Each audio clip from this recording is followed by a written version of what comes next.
Hi dears, how are you all? I hope you are all doing very well. In the beginning of this year 2026, already 11 days have passed. Wishing you all a very happy new year. This is going to be a long video for this year. And in this video, I would like to discuss, my dears, in one of the important topics in aptitude test in verbal ability, that is change of voice in verbal ability. Change of voice in verbal ability. Now, this change of voice is nothing new for all those who have already learned about active voice and passive voice. So, there is nothing new there. As I have been already discussing, or I had already had discussed with you, we are all advanced learners and we are discussing something that is beyond the basic learning. That is what is known as verbal ability.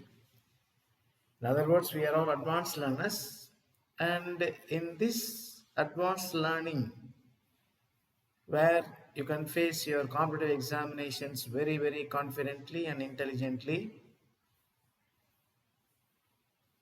active voice and passive voice is not that much difficult. It's going to be that much difficult. Because if you have understood the basic rules and regulations of active voice and passive voice, it would be very easy for you to attempt any questions with regard to change of voice in verbal ability in competitive examinations. அனைவருக்கும் வணக்கம் நண்பர்களே. மீண்டும் இந்த புது வருடத்தில் முதன்முறையாக உங்களை சந்திப்பதில் மகிழ்ச்சி. 2026ஆம் ஆண்டு தொடங்கிவிட்டது. உங்கள் அனைவருக்கும் புத்தாண்டு நல்ல விதமாக அமைந்திருக்கும் என்று நம்புகின்றேன். ஸோ எல்லாம் வல்ல இறைவன் உங்கள் அனைவருக்கும் அனைத்து வித ஆசீர்வாதத்தையும் கொடுத்து தொடர்ந்து உங்களை வழிநடத்துவாராக என்ற ஆன்மீக சிந்தனையோடு இந்த வீடியோ பதிவில் உங்களை நான் சந்திப்பதில் மகிழ்ச்சி. இப்போ இதில் நான் என்ன பண்ண போகிறேன் அப்படின்னா, இது வந்து ஒரு பெரிய வீடியோ இருக்க போகுது. இது வந்து அதாவது ஆப்டிடியூட் டாபிக்ஸ், வெர்பல் எபிலிட்டியை பற்றி நம்ம பார்த்துட்ருக்கோம் இந்த காலகட்டங்களில். ஸோ இன்றைக்கி நான் வந்து உங்கள்கிட்ட டிஸ்கஸ் பண்ண போகிறது என்ன அப்படின்னா, change of voice in verbal ability. அதாவது சேஞ்ச் ஆஃப் வாய்ஸ் நீங்கள் பார்த்துருப்பீங்க. ஆக்டிவ் வாய்ஸ், பாசிவ் வாய்ஸ் தெரிஞ்சவங்களுக்கு இது வந்து ஒரு பெரிய புது அனுபவமாக இருக்க போவதில்லை. ஏன்னா I am not going to discuss about the basic rules and regulations of active voice and passive voice. இப்போ இதில் வந்து ஒரு அட்வான்ஸ் லேர்னிங்கில் நம்ம வாய்ஸ் வந்து எப்படி தரவாக தெரிஞ்சு வச்சுக்கணும் அப்படிங்கிறதுக்கான ஒரு ரிமைண்டர், ஒரு விழிப்புணர்வு, அவ்வளோதான்.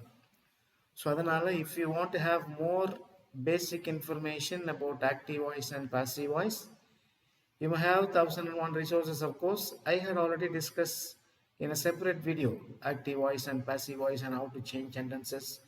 What are the rules and regulations involved in this one? So you can just go back to my videos and then start recollecting your memories and upgrade yourselves in this grammar and so on. Okay, my dears. So before we go into the video as such, நான் ஒரு இன்ட்ரடக்ஷனை கொடுத்து முடிச்சிட்டேன் உங்களுக்கு. இப்போ அந்த change of voice அப்படிங்கிறது என்ன அப்படின்னா, உங்களுக்கு பெரும்பாலும் வெர்பல் எபிலிட்டியில் எப்படி கேள்வி கேட்பாங்கன்னு உங்களுக்கு தெரியும். ஆப்ஷன்ஸ் கொடுத்துருப்பாங்க. பட் அந்த ஆப்ஷன்ஸ் கொடுக்கறதுக்கு முன்னாடி you must be able to identify the question that is asked in active voice, passive voice must be in active voice or in passive voice. So according to the instruction, you can select the correct option. But அதுக்கு முன்னாடி ஒரு sentence வந்து active வாய்ஸில் தான் இருக்குது, passive வாய்ஸில் தான் இருக்குது அப்படின்னு சொல்லி எப்படி கண்டுபிடிக்கணும் அப்படின்னு சொல்லி ஒரு சிறிய ரிமைண்டர். உங்களுக்கு ஏற்கனவே தெரியும். என்ன தெரியும் அப்படின்னா, இப்போ ஆக்டிவ் வாய்ஸ் என்பது அதாவது சப்ஜெக்ட் வெர்பு ஆப்ஜெக்டை உள்ளடக்கியதாக இருக்கும். இது வந்து ஒரு சிக்னிஃபிகண்ட் டாபிக். சப்ஜெக்ட் வெர்பு ஆப்ஜெக்டை உள்ளடக்கியதாக இருக்கும். See now, இந்த சேஞ்ச் ஆஃப் வாய்ஸ்னால உங்களுக்கு வந்து ஆக்டிவ் வாய்ஸ் எப்படி இருக்கும், ஒரு சப்ஜெக்டை, அதாவது சப்ஜெக்ட் வெர்பு ஆப்ஜெக்டை உள்ளடக்கியதாக இருக்கும். இப்போ பாரு, let me right a sentence here. ஒரு சென்டென்ஸ் எழுதுங்க. இப்போ ஐ டீச் இங்கிலீஷ். ஓகேவா? So when I say I teach English, நமக்கு முக்கியமான ரூல்ஸ் என்ன? சப்ஜெக்ட் வெர்பு ஆப்ஜெக்டை பார்த்துக்கணும். முதல்ல இதில் வந்து இது சப்ஜெக்ட், இது வெர்பு, இது வந்து ஆப்ஜெக்ட். இப்போ சப்ஜெக்ட் வெர்பு ஆப்ஜெக்ட் பார்த்து முடிச்சதுக்கப்புறம் you must identify the verb whether the given sentence is in active voice. அது வந்து நமக்கு எப்படி தெரியும் அப்படின்னா, when you look at the verb, இந்த வெர்பு பார்த்தீங்க அப்படின்னா உங்களுக்கு வந்து immediately after the subject, சப்ஜெக்ட்டுக்கு அப்புறம் உங்களுக்கு ஒரு வார்த்தை இருக்கும். அது வந்து டென்ஸாக தான் இருக்குது பெரும்பாலும். ஸோ அந்த டென்ஸோட எஸ் சேர்த்துருக்காங்களா, அல்லது இடி சேர்த்துருக்காங்களா, அல்லது டி சேர்த்துருக்காங்களா, இதெல்லாம் பார்த்தீங்கன்னா உங்களுக்கு அது வெர்பு வந்து ப்ரெசன்ட் டென்ஸில் இருக்கா, பாஸ்ட் டென்ஸில் இருக்கான்னு சொல்லி தெரிஞ்சு போயிடும். அது மட்டும் இல்லாமல் ஃபியூச்சர் டென்ஸ் சேர்ந்து பார்த்தீங்கன்னா உங்களுக்கு, அதாவது ஆக்சிலரி வெர்புக்கு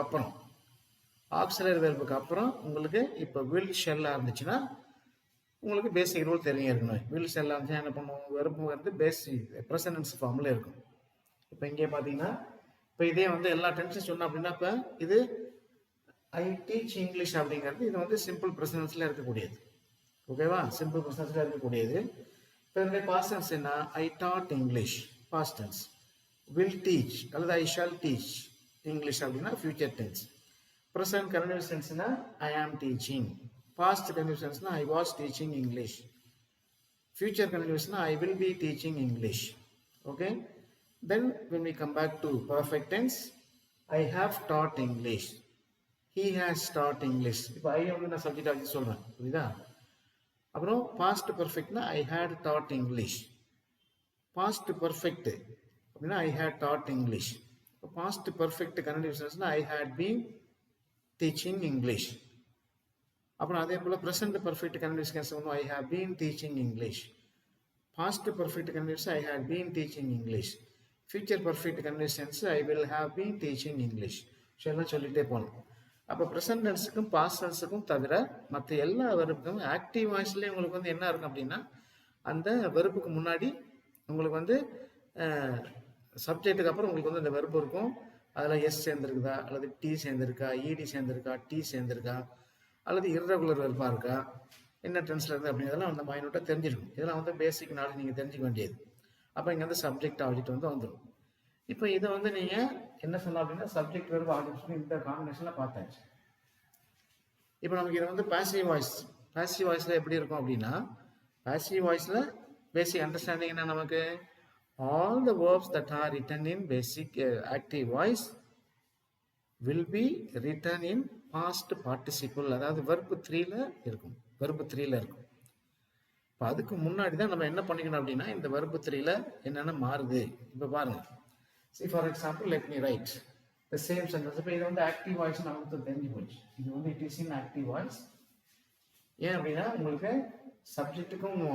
சப்ஜெக்ட் வந்து சிம்பிள் ப்ரெசன்டென்ஸ்ல இருக்கு, சப்ஜெக்ட் வந்து ஐயா இருக்கு, வெர்பு வந்து சிம்பிள் ப்ரெசன்டென்ஸ்ல இருக்கு. ஓகேவா? இது வந்து ஆப்ஜெக்ட்.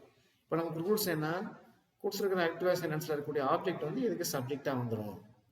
அப்போ இந்த வெர்பு வந்து எப்படி எழுதப்படும் அப்படின்னா, பாஸ்ட் பார்ட்டிசிபிள் வெர்பு 3யோட எழுதப்படும். ஸோ அந்த வெர்பு 3 வந்து எழுதுறதுக்கு முன்னாடி என்ன நமக்கு இருக்கணும், கரெக்டான அப்ரோப்ரியேட்டான என்ன இருக்கணும், ஆக்சிலரி வெர்பு இருக்கணும். அப்போ this particular verb must be written in past participle verb 3ல எழுதணும். ஸோ இதெல்லாம் நமக்கு தெரிஞ்சிருக்கணும்.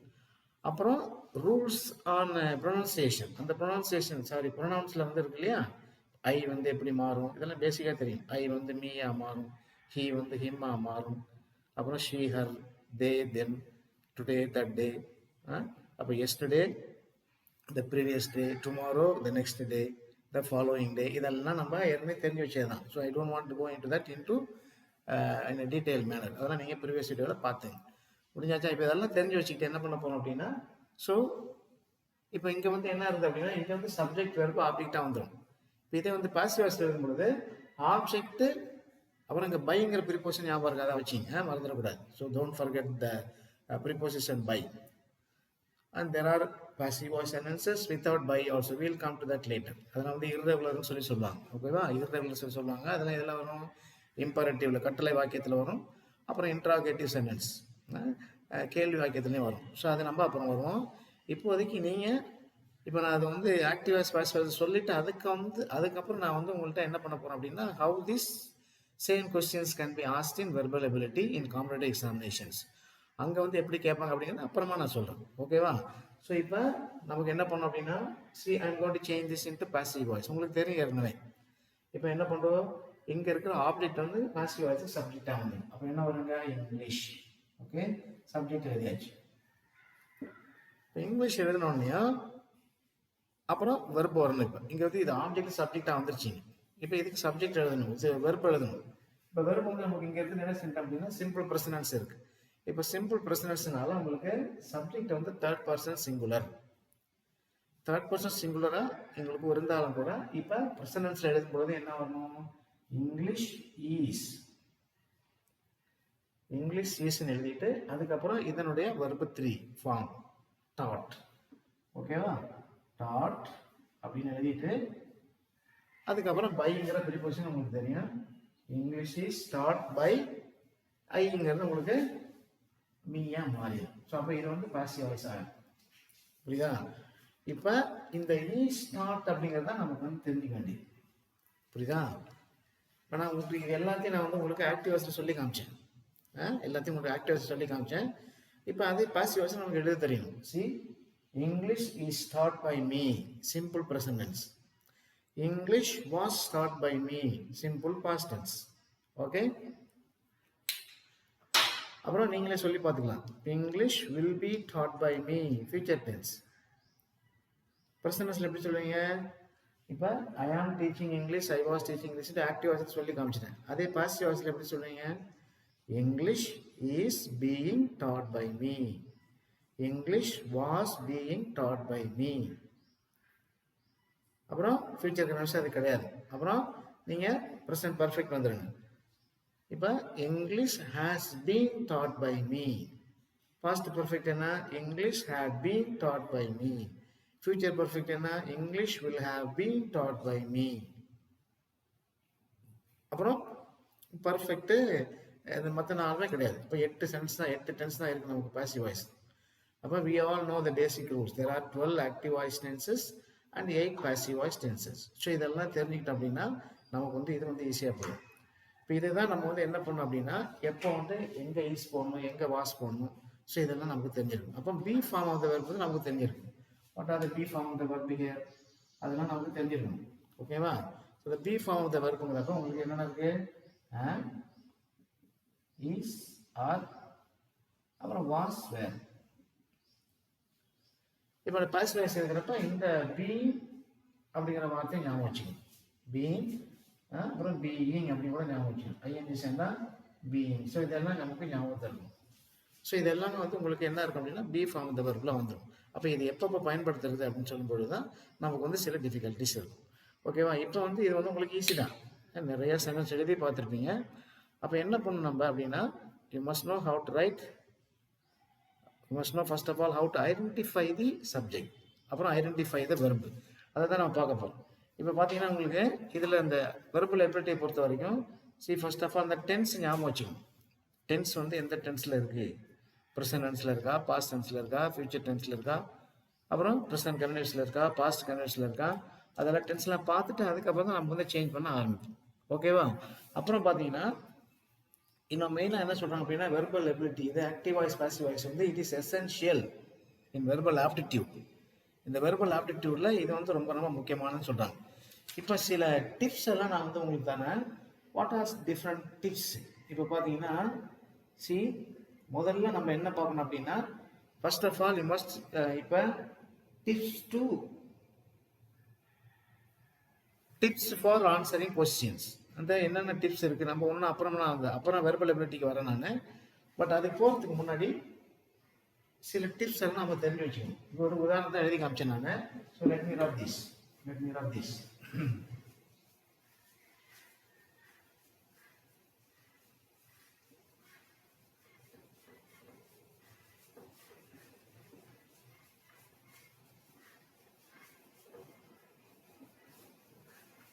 This is purely grammatical oriented test. So unless you watch it carefully, those who are highly intellectual only will be able to watch complete videos.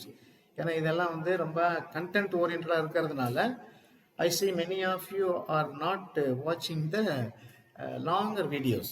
Longer videosல தான் நான் வந்து என்ன பண்ணிட்டு இருக்கேன் அப்படின்னா I'm just explaining a particular concept or particular grammar item with rules and regulations in a detailed manner. அப்போ சில பேருக்கு பயம் வந்துடுதுன்னு நினைக்கிறேன். என்னடா பெரிய வீடியோ போட்டிருக்காரு இவர், நிறைய ரூல்ஸ் அண்ட் ரெகுலேஷன்ஸாக பேசுவார். அதுக்கு வந்து நமக்கு என்ன தேவை? பேஷன்ஸ் வேணும். முதல்ல we need patience.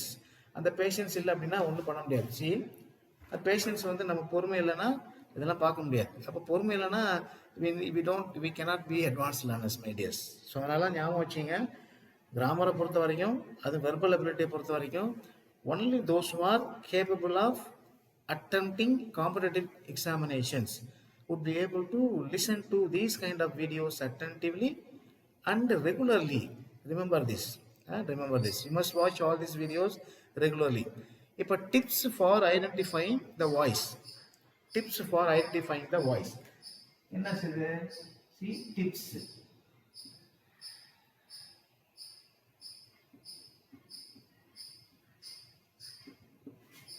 So tips for identifying the voice.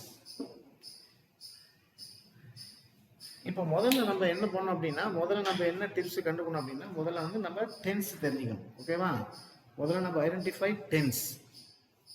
First நம்ம செய்ய வேண்டியது identify the tense.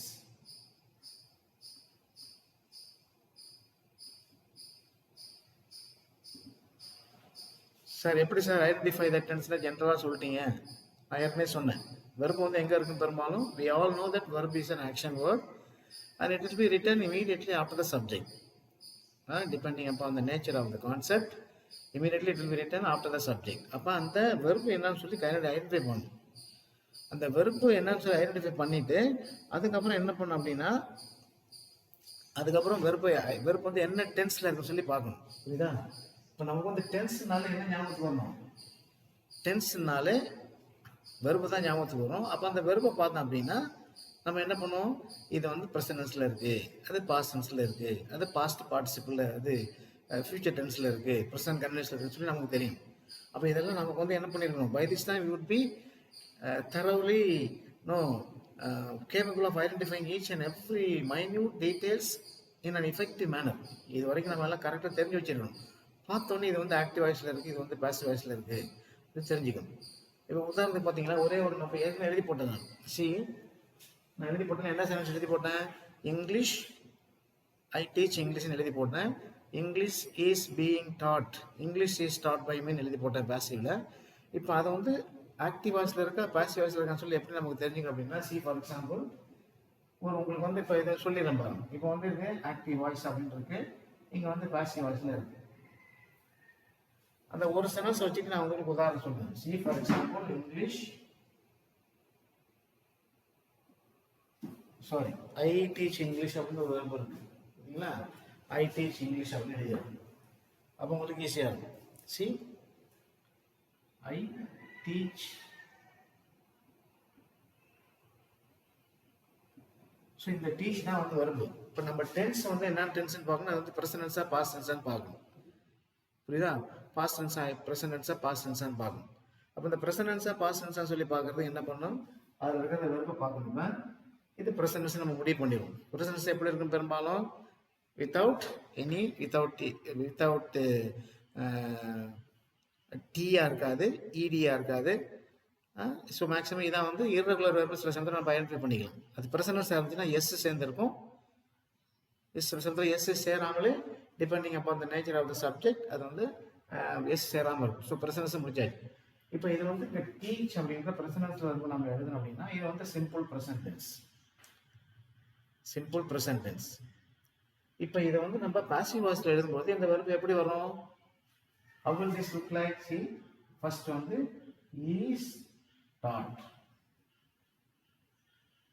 is taught. அவ்வளவுதான். இந்த ஈஸ்ங்கிறது இந்த ப்ரெசன்ட் டென்ஸ்ல இருக்கக்கூடிய ஆக்ஸிலரி வெர்ப். அதான் சொன்னேன். இப்போ டாட்ங்கிறது டீச் அப்படிங்கிற வெர்பினுடைய தேர்ட் ஃபார்ம். இப்போ ஈஸ் டாட். இதுவும் present tense தான், இதுவும் present tense தான். ஸோ கன்ஃபியூஸ் ஆகிடக்கூடாது. This also present tense, this also present tense. இப்போ இதனுடைய past tense பாருங்க. இப்போ taught அப்படின்னு இருக்கு. taught அப்படின்னு இருக்கு. இப்போ இது வந்து இது ஈஸி past tense வந்து என்ன பண்றோம், was எழுதிடுவோம். was எழுதிட்டு was taught அப்படின்னு சொல்லிடுவோம். ஓகே, was taught அப்படின்னு சொல்லிடுவோம். ஓகேவா? இப்போ இனிமே தான் நம்ம ஜாக்கிரதையா இருக்கணும். So we'll have to be extremely careful from hereafter. For present tense and past tense, you don't have any additional auxiliary verb before the main verb. இப்போ future tense எழுத போறோம் பாருங்களேன்.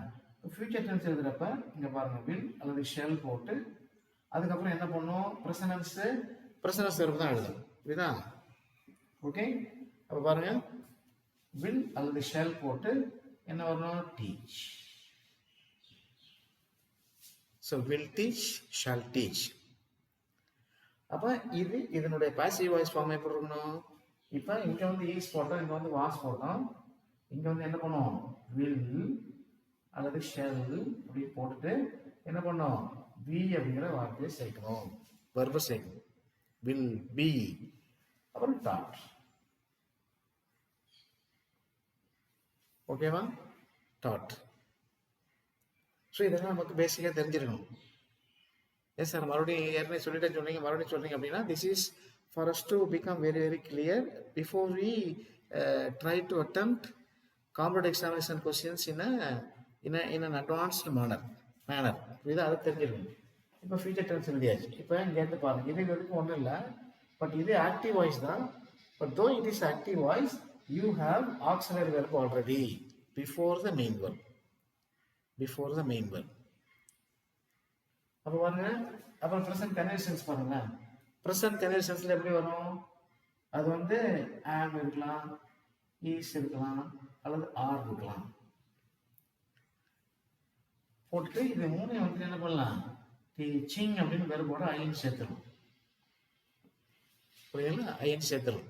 இப்போ டிபெண்டிங் அப்பான் யுவர் சப்ஜெக்ட் என்ன வரும், சில உங்கள் verb வந்து சப்ஜெக்ட் வந்து ஐயா இருந்துச்சுன்னா ஐ ஆம் டீச்சிங் இங்கிலீஷ் அப்படின்னு வரும். இப்போ he or she or it is teaching English. அப்போ தேர்ட் பர்சன் சிங்குலராக இருக்கும் பொழுது உங்களுக்கு ஈஸ் வரும். இப்போ third person plural, second person plural, first person plural அதெல்லாம் இருந்துச்சுன்னா you are teaching English, we are teaching English, they are teaching English. சரிங்களா? அப்போ இதை போட்டு இதுக்கப்புறம் என்ன வரணும், இதெல்லாம் வந்து அடிஷனல் வர்பு, இது வந்து கன்டினியூஸ் டென்ஸுக்கு வரும். இப்போ இதுக்கு இணையான பாசிவ் ஃபார்ம் எப்படி எழுதுறது, சி இப்போ ஐ ஆம் டீச்சிங் இங்கிலீஷ் அப்படிங்கிறது என்ன வரணுங்க, ஆம் பீயிங் டாட்னு வராது. இப்போ என்ன வரணும் அப்படின்னா இஸ் அல்லது ஆர் அப்படின்னு சொல்லி போட்டுட்டு இங்கே என்ன பண்ணணும், பீயிங் அப்படிங்கிற ஒரு ஆக்சுவலர் வந்து சேர்க்கணும். இப்போ இங்கே எப்படி பி சேர்க்கணுமோ இது கன்வென்ஷன்ஸாக இருக்கிறதுனால பீயிங் அப்படின்னு சொல்லி சேர்க்கணும். ஆல்ரைட், ஸோ பீயிங் அப்படின்னு சொல்லி சேர்க்கணும். ஸோ பீயிங் சொல்லி தெரிஞ்சுட்டு அதுக்கப்புறம் என்ன பண்ணுறோம், இந்த டீச் அப்படிங்கிற வெர்பினுடைய பாஸ்ட் பார்ட்டிசிபிள், இதுதான் வந்து இந்த வெர்ப் 3 சொல்லும். வெர்ப் 3 ஃபார்ம் எல்லாமே அதான். ஓகேவா? இப்போ இது வந்து ப்ரெசன்ட் கன்டினியூஸ் டென்ஸ். இப்போ பாஸ்ட் கன்டினியூஸ் டென்ஸ்க்கு என்ன வரும், சி வாஸ் அப்புறம் வேர், இது ரெண்டு தான் போட்டோன்னே டீச்சிங். அகைன் திஸ் இஸ் என்னது, ஆக்டிவ் வாய்ஸ், ஞாபகம் வச்சிங்க. I was teaching, we were teaching. அப்போ அதே போல தான் இங்கேயும், இங்கே என்ன வரும், was plus were plus being taught. புரியுதா? See? Okay? Then we move on to இதெல்லாம் முடிச்சாச்சு. இதெல்லாம் முடிச்சதுக்கப்புறம் இப்போ பர்ஃபெக்ட் டென்ஸ் நம்ம போகணும். பர்ஃபெக்ட் டென்ஸுக்கு போகும் பொழுது என்ன வரணும்ப்பா, பர்ஃபெக்ட் டென்ஸ்க்கு என்ன வரும், let me take another marker. Alright, so perfect tense வரும் பொழுது just look at this. perfect tense வரும் பொழுது பாருங்க, so let me rub this, shall I rub this off my dears, I don't have enough space. Okay, so இதை அழிச்சிடறேன் நான். பாருங்க, இங்க வந்து இதை எழுதிக்கலாம், கன்ஃபியூஸ் ஆயிடாதீங்க. இங்க ஆக்டிவ் வாய்ஸ், இங்க வந்து பாசிவ் வாய்ஸ். ஓகே ரைட், இப்போ பாருங்க. இப்போ சி இப்போ இங்க என்ன பண்றேன் நான், okay let me hold on. Alright, I hope you are with me. இப்போ நம்ம பர்ஃபெக்ட் டென்ஸ் வரப்போம். பர்ஃபெக்ட் டென்ஸ் வந்தோடனே இங்கே என்ன வந்துடும்? ஹேஸ் அல்லது ஹேவ். இப்போ ஹேஸ் ஹேவ் போட்டதுக்கப்புறம் என்ன வரணும்? வெர்பினுடைய தேர்ட் ஃபார்ம் ஹேஸ் டாட்.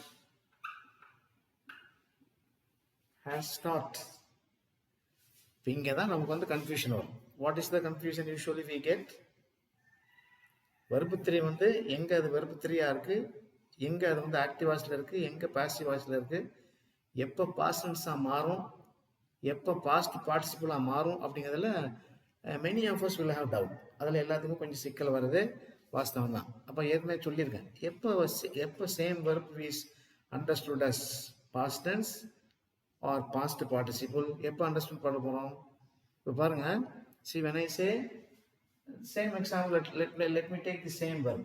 இப்போ அந்த சேம் வெர்பை பார்த்தீங்க அப்படின்னா என்ன வரணுங்க? இப்போ உங்களுக்கு இப்போ டீச் அப்படின்னு எடுத்தீங்களேன். இப்போ டீச் அப்படின்னு சொல்லும் பொழுது தெரியுதா? I hope it is visible. Teach தெரியுதா? Oh maybe let me write this.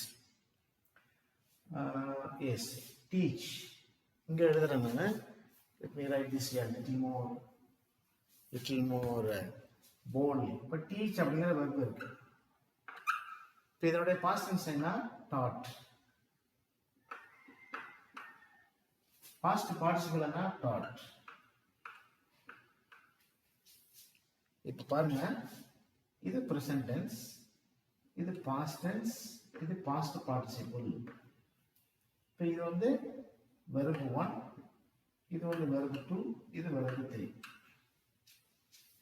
இப்போ ஒரே ஸ்பெல்லிங் எப்படி இருக்குங்க? இது வந்து பாஸ்ட் டென்ஸ்ல இருக்கு, இது பாஸ்ட் பார்ட்டிசிபிள் இருக்கு. இப்போ எப்போ வந்து இது பாஸ்ட் பார்ட்டிசிபிளாக மாறும் அப்படின்னா when it is written along with the auxiliary verb. இப்போ அந்த சேம் சென்டென்ஸ் எடுத்து சொல்லுங்க பார்க்கலாம். I teach English. அப்போ அது வந்து ப்ரெசன்ட் பர்ஃபெக்ட்ல எப்படி சொல்லுவோம்? English has been taught by me. புரியுதா? இப்போ பாருங்க, அப்போ இதனுடைய என்ன வருங்க? பாசிவ் வாய்ஸ்ல என்ன வரும்? இந்த ஹேஸ் ஹேவ் போட்டதுக்கு அப்புறம் இங்கே எப்படி நம்ம பீயிங் அப்படிங்கிற வார்த்தை சேர்த்தோமோ இங்கே வந்து பீயிங் அப்படிங்கிற வார்த்தை சேர்த்துட்டு அப்புறம் என்ன வரணும்? அந்த டீச் அப்படிங்கிற வார்த்தையுடைய பாஸ்ட் பார்ட்டிசிபிள் ஃபார்ம் எழுதிடும். ஓகேவா? அடுத்தது வந்து பாஸ்ட் பர்ஃபெக்ட் டென்ஸ். இப்போ பாஸ்ட் பர்ஃபெக்ட் ஈஸியாக புரிஞ்சுக்கலாம். நம்ம ஹேட் போட்டு டாட்னு போட்டோம், அதான் ஆக்டிவ் வாய்ஸ் தான் இன்னும். அப்போ அதே போல் இங்கே வந்து என்னது? Had been taught. had been taught.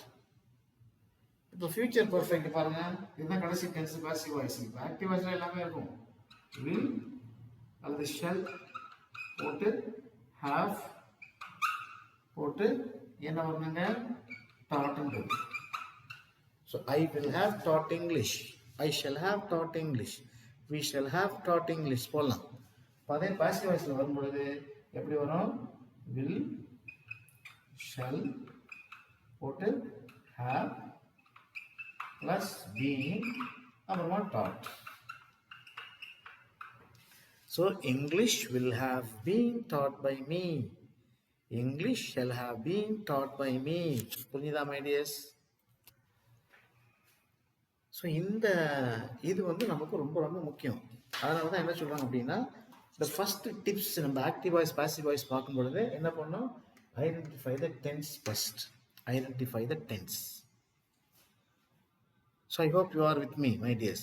So நல்லா தெரிஞ்சுங்க, ஆக்டிவ் வாய்ஸ் பாசிவ் வாய்ஸ் எடுத்துக்கிட்டாலே நம்ம வந்து உடனே என்ன பண்ணோம்?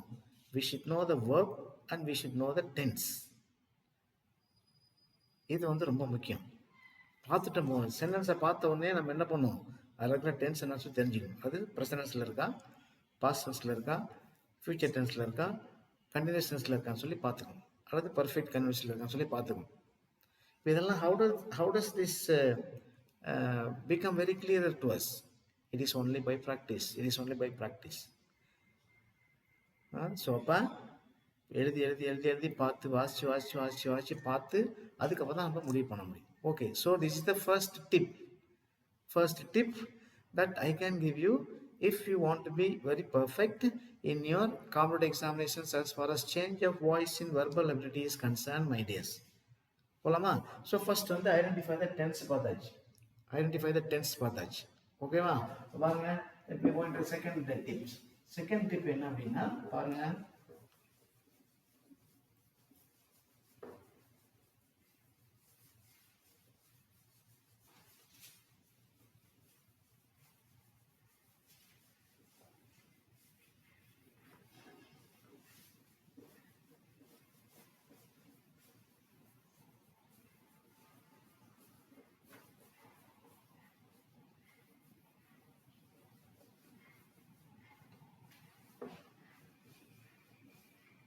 So second tip என்ன அப்படின்னா, see for example என்னது அப்படின்னா find the subject and object. அதான் second tip. Find the subject and objects. இதான் வந்து second tip. இனி நம்ம கண்டுபிடிக்கணும். Find the subject and the object. ரெண்டுமே எதில் இருக்கும்? ஒன்று நவுனாக இருக்கும், இல்லைன்னா ப்ரோனவுனாக இருக்கும்.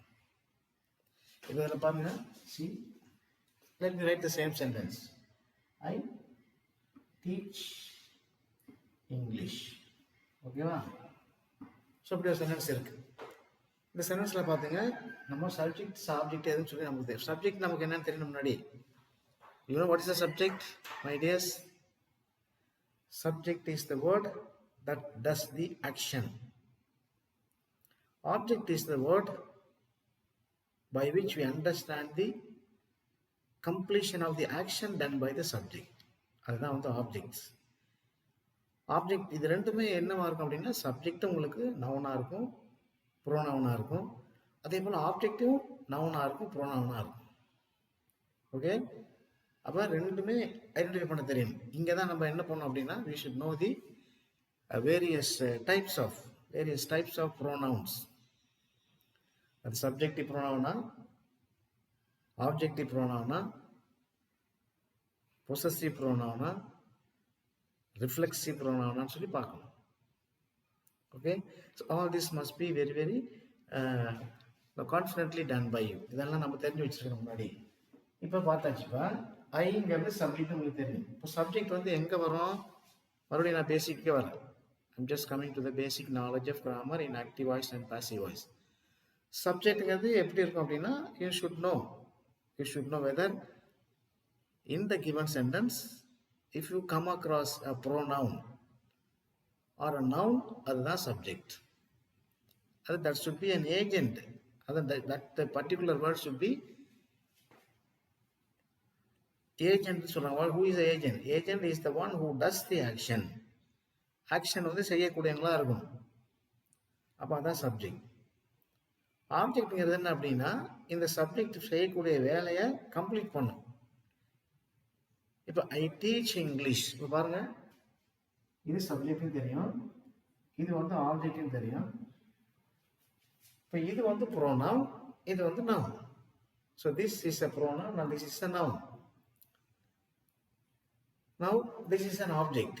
ஏன் இது வந்து ஆப்ஜெக்ட் சொல்லி சொல்றோம்? Why do we call this an object? It is because it is the word that completes the action done by the subject. இந்த வார்த்தை எதை நம்ம கம்ப்ளீட் பண்ணி கொடுக்குது அப்படின்னா, சப்ஜெக்ட் வந்து என்ன வேலை செஞ்சிச்சு அப்படிங்கிறத நமக்கு வந்து கம்ப்ளீட்டா அண்டர்ஸ்டாண்ட் பண்ணிக்கிறதுக்கு உதவி செய்யுது. So what do I teach? அந்த கேள்விக்கு பதிலாக வரும். ஆப்ஜெக்ட் என்ன சொல்லி ஏற்கனவே சொல்லியிருக்கேன். If you have an answer to the question asked in the verb what, கொடுத்துருக்கிற சென்டென்ஸில் வெறுப்புலாம் வந்து வாட் அப்படிங்கிற கேள்வி கேட்டு அதுக்கு பதிலாக வரக்கூடிய சொல்லுதான் ஆப்ஜெக்ட்ஸ் நமக்கு தெரியும். What do I teach? I teach English. So depending upon the tense of the verb, you can frame your questions. இது வந்து ப்ரெசன்ஸாக இருக்கிறதுனால how do you frame questions? What do I teach? What do I teach? I teach English. So அந்த மாதிரி மைனூட்டாக நீங்கள் என்ன பண்ணணும், மாற்றி மாற்றி மாற்றி மாற்றி சொல்ல பழகிக்கணும் மை டியர்ஸ். ஓகேவா? இப்போ சப்ஜெக்ட் வெறுப்பு சப்ஜெக்ட் ஆப்ஜெக்டை கண்டுபிடிக்கணும் முதல்ல. அப்போ அந்த ஆப்ஜெக்ட் சப்ஜெக்ட் கண்டுபிடிச்சிட்டிங்க அப்படின்னா you will know the rules and regulations already. அப்போ ஆப்ஜெக்ட் வந்து சப்ஜெக்டாக மாற்றுறதுக்கும் வைசி வர்ஸா சப்ஜெக்ட் ஆப்ஜெக்ட் ஆகிறதுக்கும் எல்லா விதமான ரூல்ஸ் அண்ட் ரெகுலேஷன்ஸும் you become very familiar with, நிறைய தெரிஞ்சுக்குவீங்க. as simple as that. புரியுதுங்களா? So there is no you don't have to worry about too many things. ரொம்ப புரிஞ்சுங்க. நான் அடிக்கடி உங்கள்கிட்ட சொல்றது என்ன, grammar is nothing but mathematics. Once you begin to love your grammar, you will have the liking towards it and you will not make any mistakes. அப்போ அந்த கிராமருக்கு நம்ம என்ன பண்ணணும், முதல்ல we should begin to like the grammar. Grammar வந்து நம்ம பிடிக்கணும். Not only for grammar, for any matter, for that learning sake. அப்போ ஆப்ஜெக்ட் வெர்பு நம்ம கண்டுபிடிச்சிருக்கோம். சப்ஜெக்ட் ஃபர்ஸ்ட் வந்து டென்ஸ் பார்த்தாச்சு. இப்போ சப்ஜெக்ட் ஆப்ஜெக்ட் நம்ம கண்டுபிடிச்சிருக்கோம். சப்ஜெக்ட் ஆப்ஜெக்ட் கண்டுபிடிச்சதுக்கப்புறம் மூணாவது என்ன சொல்றாங்க அப்படின்னா, அதாவது மேட்ச் த வெர்ப் ஃபார்ம். அதுதான் வந்து இப்போ செய்யணும். மூணாவது வந்து என்ன சொல்றாங்க, match the verb form. We should match the verb form. இது என்ன சார், இதுக்கப்புறம் என்ன மேட்சிங் பண்றது நம்ம? C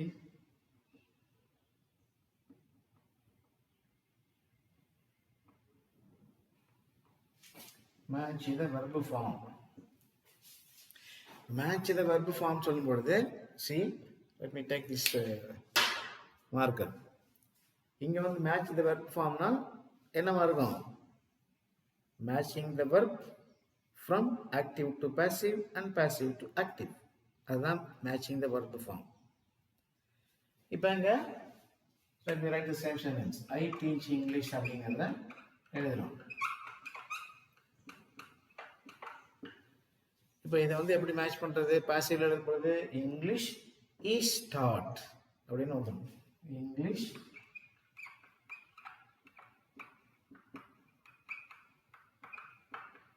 English is taught by me.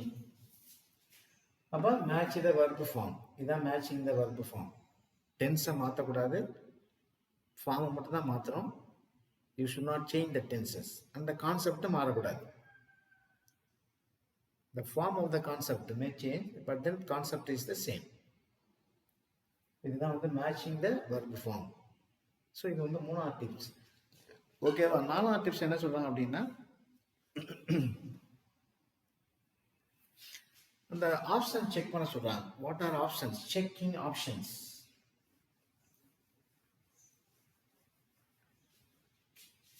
Option, checking the options. See,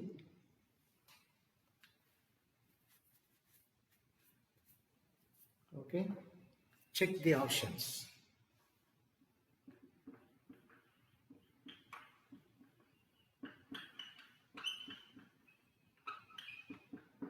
Check the options.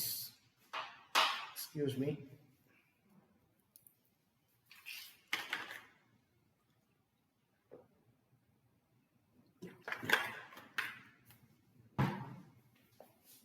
Okay, my dears.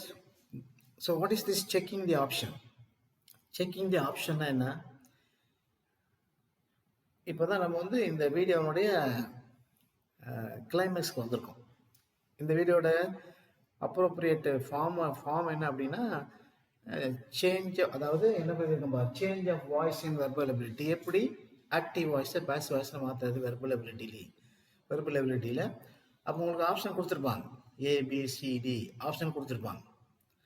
அப்போ நீங்கள் வந்து இந்த ரூல்ஸ் அண்ட் ரெகுலேஷன்ஸ்லாம் தெரிஞ்சாதான் கரெக்டான ஆப்ஷன் நீங்கள் வந்து செலக்ட் பண்ணி எழுத முடியும். இப்போ I will show you the example. I will write the same sentence in order to explain this. ஓகேவா? ஸோ இப்போ உங்களுக்கு ஆப்ஷன் என்ன, இன்ஸ்ட்ரக்ஷன் என்ன கொடுத்துருக்காங்க, choose the correct option of passive voice to the sentence given. அதான் வந்து உங்களுக்கு instruction. So choose the correct option சொல்லி கொடுத்துருப்பாங்க. அதான் இன்ஸ்ட்ரக்ஷன். பாருங்க, இப்போ choose the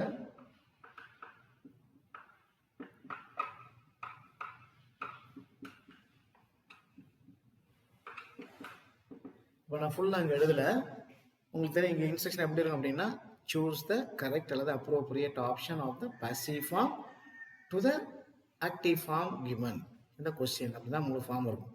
ஏற்பட்ட சென்டென்ஸ் என்ன, நம்ம கொஸ்டின் என்ன கொடுத்துருக்காங்க, ஐ டீச் இங்கிலீஷ். இப்போ இதான் அந்த சென்டென்ஸ். இப்போ இதனுடைய பாசிவ் ஃபார்ம் வந்து நீங்கள் ஆப்ஷன்லாம் கொடுத்துருப்பாங்க. ஆப்ஷன் எழுதுங்க. இதோட பேசிவ் ஃபார்ம் செலக்ட் பண்ணி எழுதுங்க. இன்ஸ்ட்ரக்ஷன் கொடுத்துருப்பாங்க. Choose the correct option in passive. அது எனக்கு என்னென்ன why confusion. Choose the correct option in passive form. அப்போ இந்த கொடுத்துருக்கிற சென்டென்ஸ் பாசிவ் இதான் வந்து நமக்கு இன்ஸ்ட்ரக்ஷன் கேள்வி தான். This is the question. Alright, உங்களுக்கு ஆப்ஷன் என்ன ஏ கொடுத்துருப்பாங்க, என்ன இங்கிலீஷ் கொடுத்துருப்பாங்க, English was taught by me. B என்ன கொடுத்துருப்பாங்க, English is taught by me. C option என்ன கொடுத்துருப்பாங்க,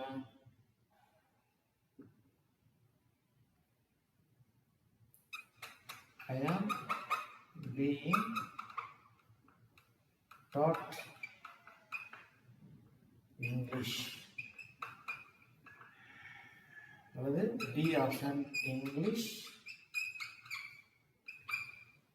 has been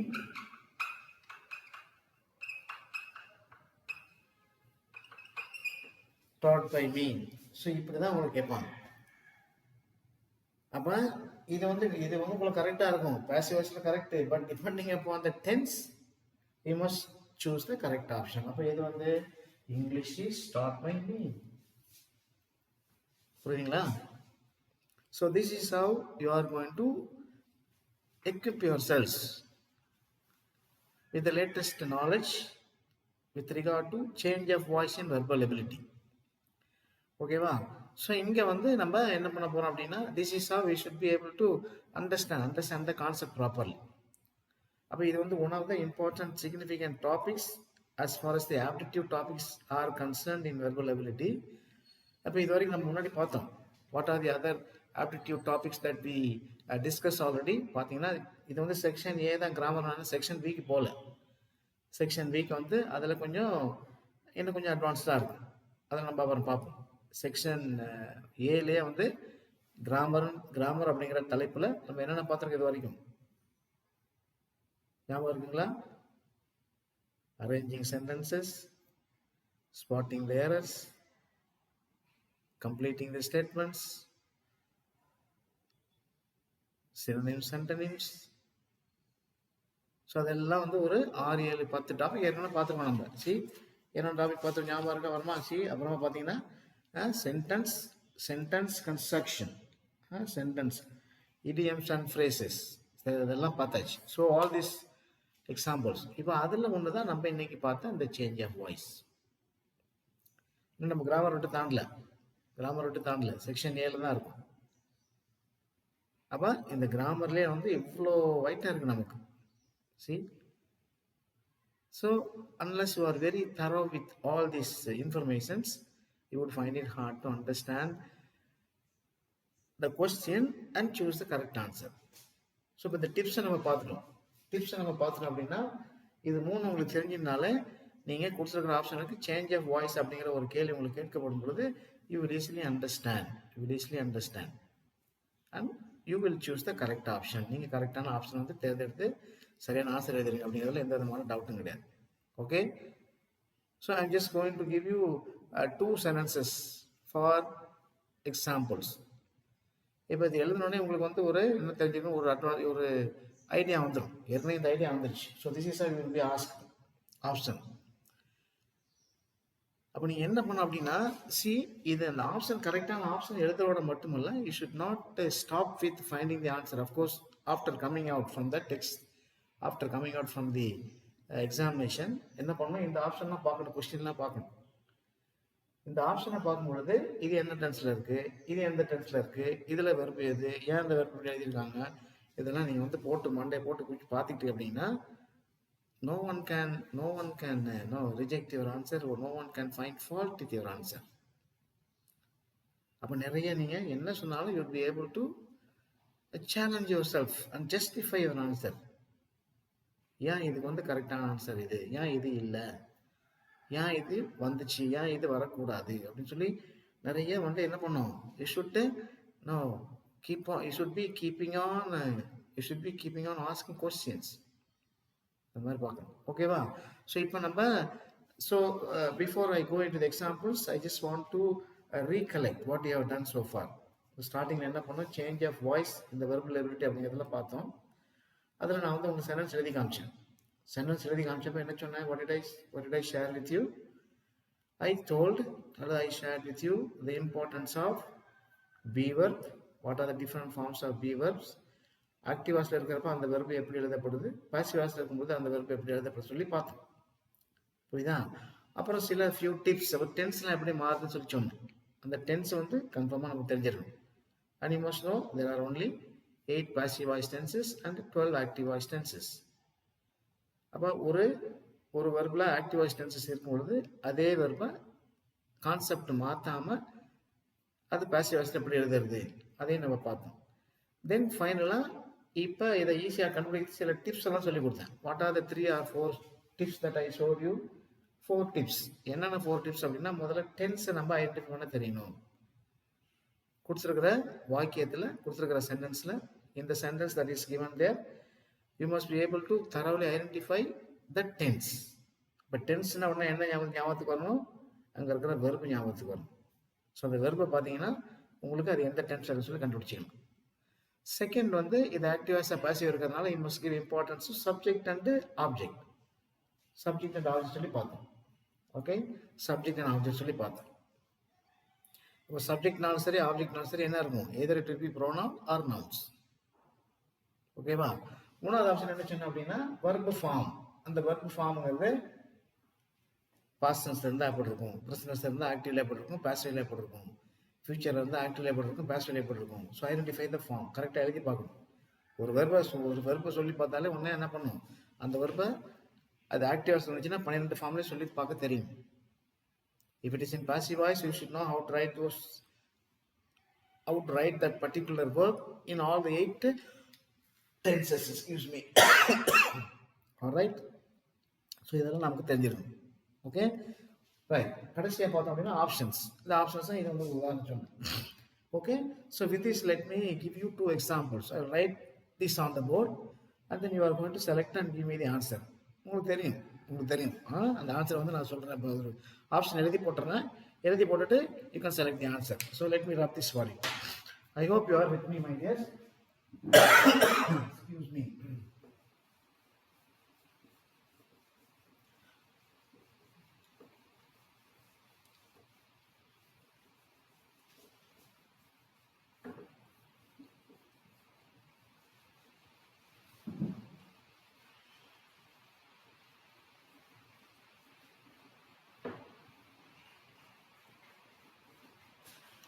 I'm not going to write the instructions here. So I'm not going to write the instructions here. But you know, because we are basically interested in identifying the voice. So you should know how to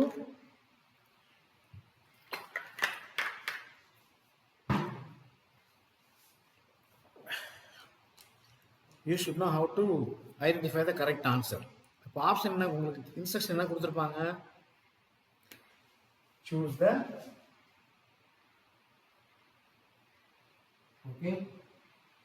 the correct option to the question or to the sentence in passive form.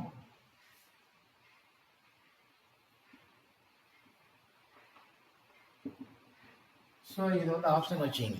உங்களுக்கு question என்ன கொடுத்துருக்காங்க அப்படின்னா, பாருங்க.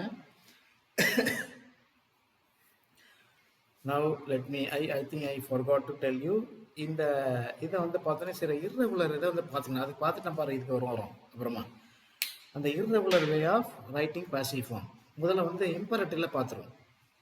இப்போ ஆர்டினரியில் பார்த்தா நம்ம by ப்ரிப்போசிஷன்லாம் சேர்த்தோம். So before we go into the verbal ability நம்ம போகிறதுக்கு முன்னாடி இந்த ஆக்டிவ் பாசிவ் ஃபார்மில் இருக்கக்கூடிய அந்த இன்ட்ராகேட்டிவ் சென்டென்ஸ் அப்புறம் இம்பரேட்டிவ் சென்டென்ஸ் எப்படி மாற்றுறதுன்னு பார்ப்போம். See for example, who teaches English? Who teaches you English? So இது வந்து ஒரு active voice sentence. Who teachers you English. இப்போ இதில் வந்து ஒரு இன்ட்ராகேட்டிவ் சென்டென்ஸ், கேள்வி வாக்கியம் இது. இந்த மாதிரி ஹூ அப்படிங்கிறத வந்தாலே உங்களுக்கு என்ன இமீடியட்டாக ஞாபகத்துக்கு வரணும் அப்படின்னா பை ஹூம் அப்படிங்கிற ஃபார்ம் வந்து ஞாபகத்துக்கு வந்துடணும். ஓகேவா? சரி, அப்புறம் ரெண்டாவது என்ன பண்ணும் அப்படின்னா நீங்கள் இன்ட்ராகேட்டிவ் சென்டென்ஸ் வந்து ஆக்டிவ் வாய்ஸ்லேருந்து பாசிவ் வாய்ஸாக மாற்றும் பொழுதும் சரி, கேள்வி வந்து கேள்வியாக தான் இருக்கணும். Interrogative sentence must be in an interrogative form only. அந்த கான்செப்ட் மாறவே கூடாது. இப்போ இது எப்படி மாறுது பாருங்க. பை ஹூம் அப்படின்னு எழுதணும். பை ஹூம் அப்புறம் என்ன வந்துடும் நமக்கு சப்ஜெக்ட் தான். By whom is English. By whom is English taught by? Taught to you. See? By whom is English taught? இப்போ பைக்கு பதிலாக அங்கே என்ன வரணும் அப்படின்னா டு அப்படிங்கிற ப்ரிபோசிஷன் வந்துடணும். டு யூ வந்து யூவாக தான் மாறும்.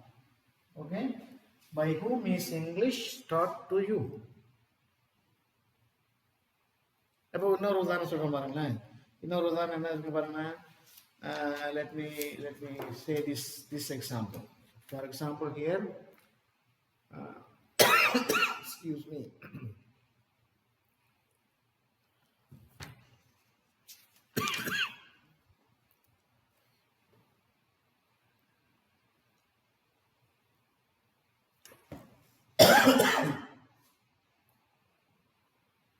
Who made this mess? Who made this mess? அப்படின்னு இருக்கு.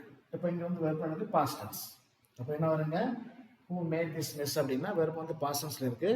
So what would be your answer here? By whom? made இருக்கிறதுனால இங்க வந்து என்ன வரணும்? was.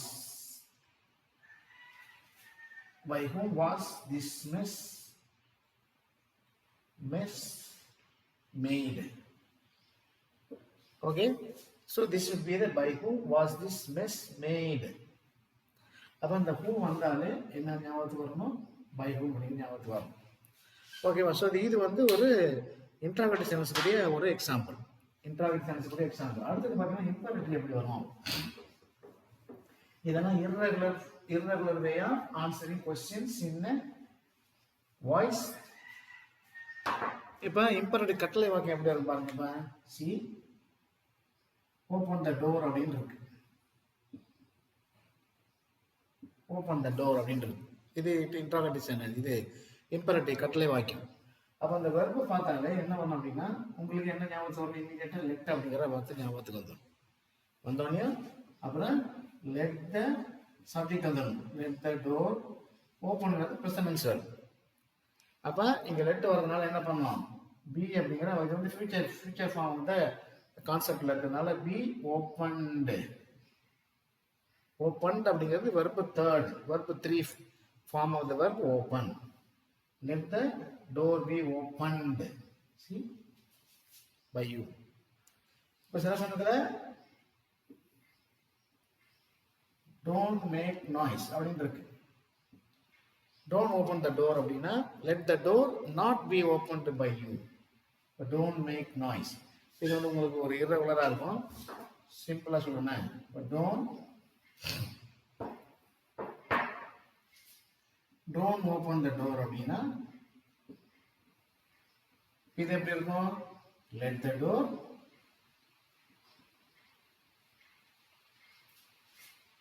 be not opened. Alright, so please open the door under the machine. இது எப்படி வரீங்க? please open the door அப்படின்னா இப்போ சில பேருங்க என்ன வந்து ப்ளீஸ்னாலே அந்த ரிக்வெஸ்ட் வந்துடும். So you are requested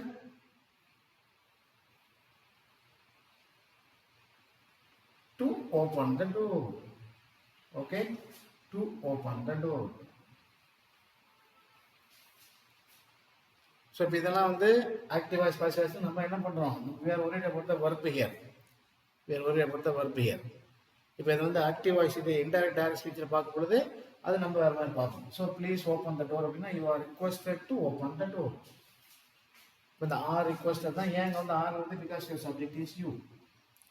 so இந்த ரெண்டு ஞாபகத்தை வச்சுங்க. ஓகேவா? Interrogative sentence and imperative sentence, இது ரெண்டு ஞாபகம் வச்சுங்க. இப்போ நம்ம கான்செப்ட் வந்துடும்.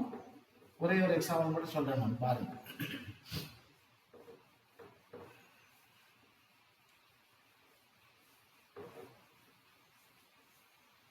ஓகே, இந்த சென்டென்ஸ் வந்து என்ன அப்படின்னா, let me right the sentence for you.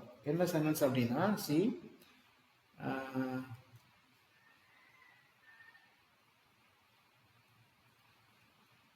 Okay, they greet me cheerfully every day.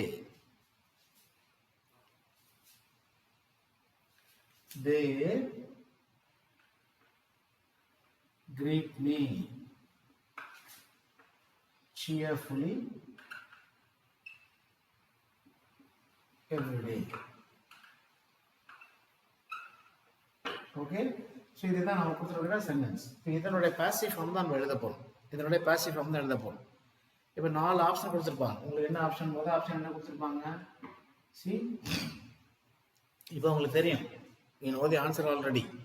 இப்போ they greet me cheerfully every day அப்படின்னா, இப்போ உங்களுக்கு சப்ஜெக்ட் என்ன வரும்? சப்ஜெக்ட் வரும், ஆப்ஜெக்ட் எது? இது வந்து சப்ஜெக்ட், இது வந்து வெர்பு, இது வந்து ஆப்ஜெக்ட். இதெல்லாம் வந்து உங்களுக்கு அட்ஜெக்டாக மாறிடும். ஓகே, அப்போ என்ன வரும்? ஐங்கிறது எப்படி வரும்? அப்போ ஐ, வெர்பு என்னது? ப்ரெசன்ட் இருக்கு. அப்போ என்ன வரும்? ஐ ஆம் கிரீட்டட், போட்டாச்சு கிரீட்டட். அப்புறம் பைங்கிற ப்ரிபோசிஷன், சப்ஜெக்ட் வந்து தே, எப்படி மாறும்? By them cheerfully every day அப்படின்றது. இப்போ இது ஒரு ஆப்ஷனாக வச்சுப்பாங்க. ஏ. பி பாருங்க, இப்போ ஐ am greeted cheerfully.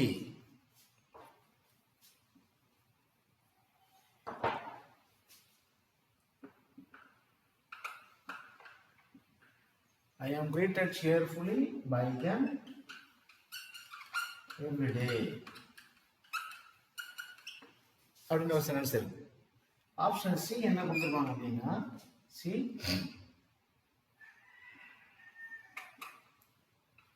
I am being greeted by them every day cheerfully அப்படின்னு ஒரு ஆன்சர் இருக்கு. Then of course you have the fourth option. என்ன இருக்குப்பா? I was greeted by them cheerfully every day. இப்போ வந்து உங்களுக்கு ஆன்சர் வந்து கண்டிப்பா தெரிஞ்சிருக்கும். So what would be the correct answer here, my dears? C.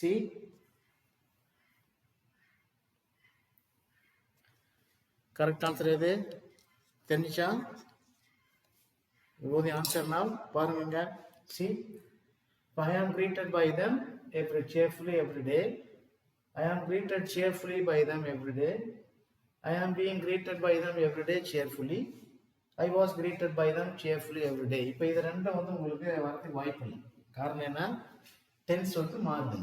ஓகேவா? டென்ஸ் வந்து மாறுது.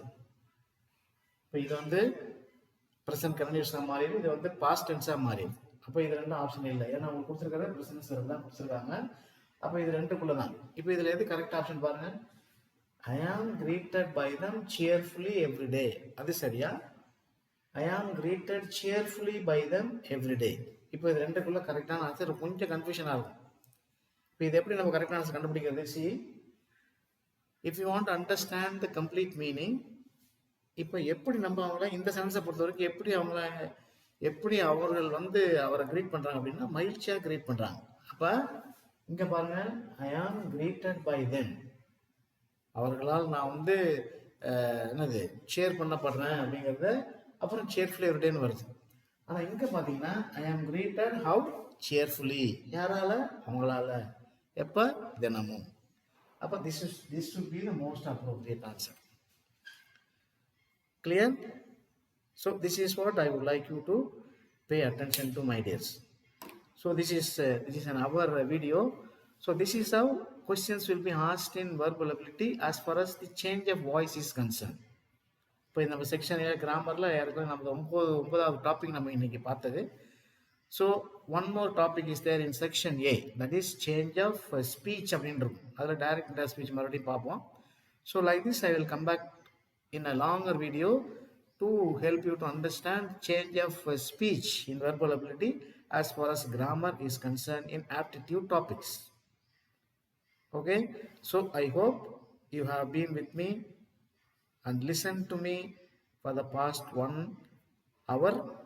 So I would like you to go through each and every detail of my discussion and watch the video completely so that you would understand the concept better, and continue to subscribe my channel, my dears, and tell your friends to watch my video completely. Thank you very much. God bless you. See you in the next video. It's Louis Das from English CC Louis channel. Thank you very much.